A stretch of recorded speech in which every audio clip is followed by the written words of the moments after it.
이산화탄소의 농도를 올려주는 것도 물주기, 광량 못지않게 식물 성장에 큰 도움을 주기 때문이죠.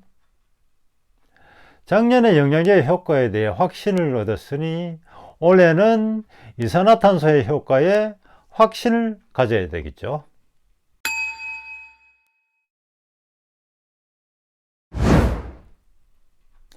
반갑습니다.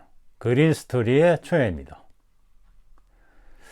가끔씩 커피잔을 들고 베란다 정원에 나가서 목말라 하는 아이는 없나? 해충에게 피해를 보고 있진 않나? 꽃대가 오고 있진 않나? 이렇게 들여다보는 일이 식물 집사의 행복이 아닐까요? 반려식물의 겨울나기는 좀 어떤가요? 지난주 토요일이 입춘이었으니 이제 슬슬 기온이 올라가겠죠? 그렇게 되면 우리 식물 집사들의 손길도 덩달아 바빠지죠. 오늘은 올 봄부터 내년 봄까지 어떻게 식물 관리를 하여 잘 키워낼지 가드닝 전략이라는 제목으로 저희 계획을 이야기해 보겠습니다. 잘 들어보시고 도움이 될 만한 게 있으면 몇 개 건져서 가드닝에 보탬한다면 괜찮겠죠? 우리나라의 자생식물을 아파트 베란다나 정원에서 기르는 건 큰 어려움이 없겠죠.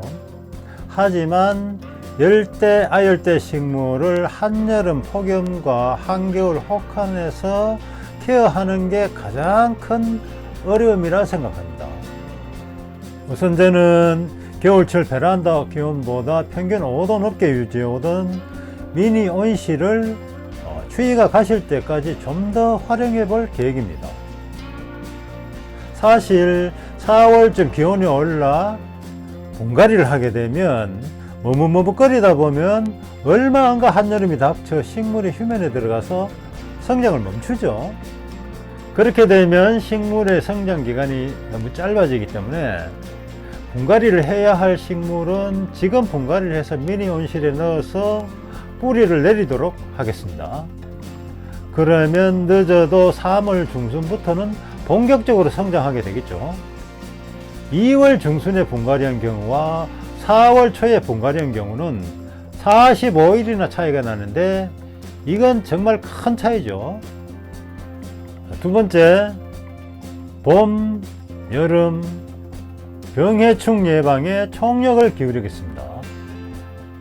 식물에게 유균이나 바이러스, 해충의 예방은 영양제를 주는 일보다 더 중요합니다. 진딧물이나 깍지벌레가 새순에 들러붙은 식물은 성장을 멈추고 얼마 안가 고사해버리는 경우를 많이 봐왔기 때문입니다. 일단 기온이 오르기 시작하면 베란다 바닥이나 선반 등을 살균 소독하고 수시로 식물을 관찰하여 병해충 예방에 아주 최선을 다할 계획입니다.